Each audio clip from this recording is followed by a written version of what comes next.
pretty intense in there, right? Yeah. The whole thing.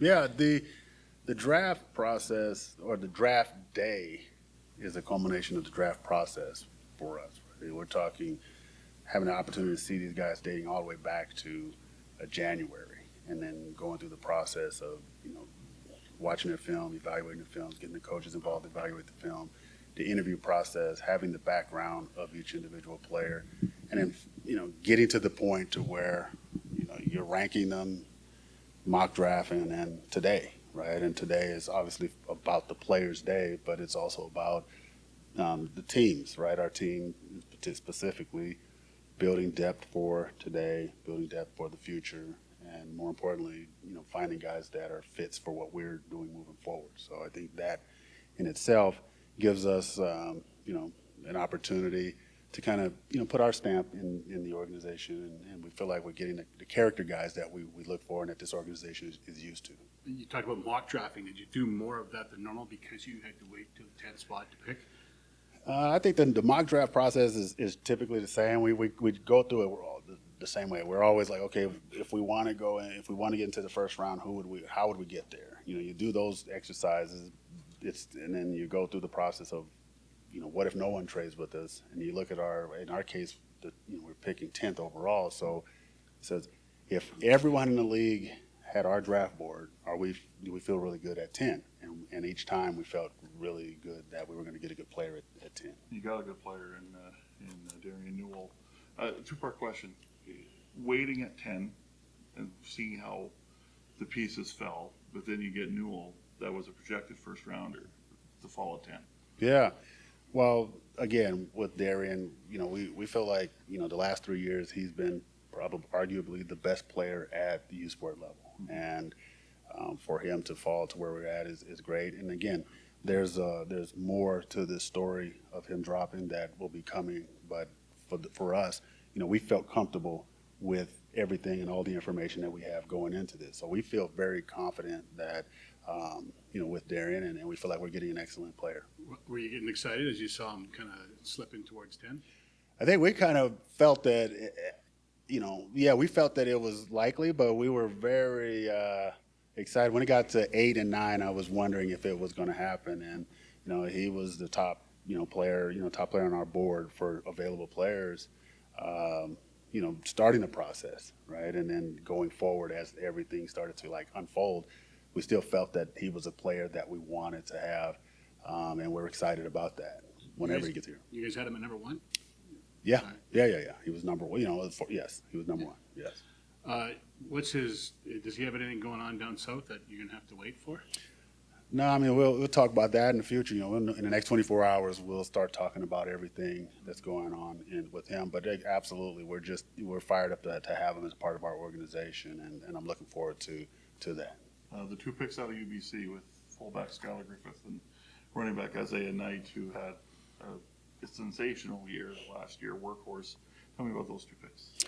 Well, let's start with Isaiah first. Isaiah Knight obviously fills an opportunity for us to have some depth at the national running back position. Right? If you can have a national running back on the roster that's capable of playing special teams as well as filling in the backfield, and it gives us flexibility throughout the roster, right? And that, I think, for us, that's very important, particularly with our roster the way it's set up, with Rankin and Leak.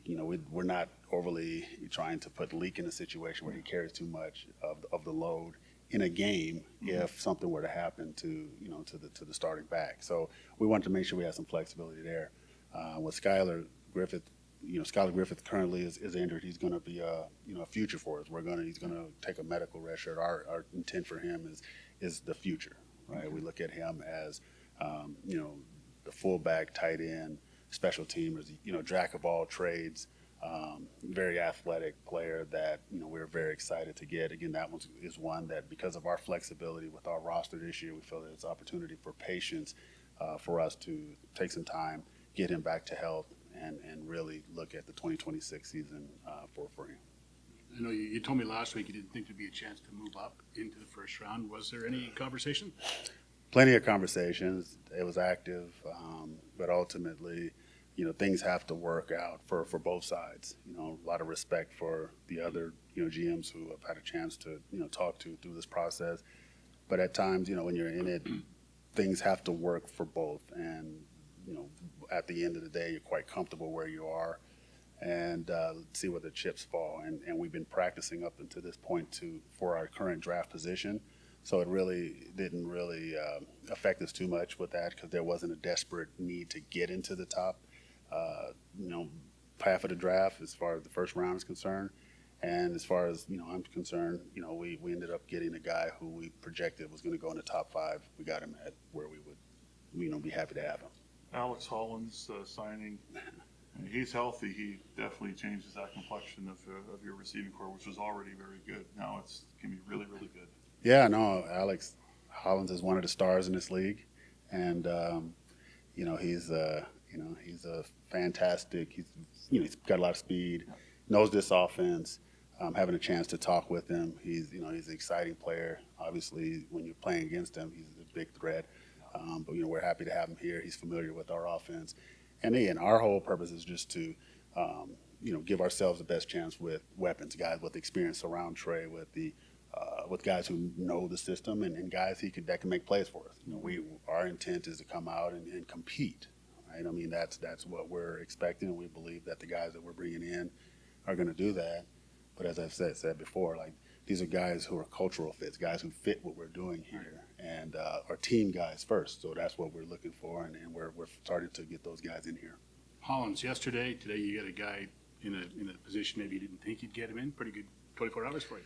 Yeah, we feel very good about it. And again, everyone, all credit to our staff. I want to give our staff a lot of credit, and the coaching staff. Like, this is a collective effort, and we feel very good about the opportunity of working together, and feeling good about the draft. And we're just looking forward for training camp to get started, and fired up about that.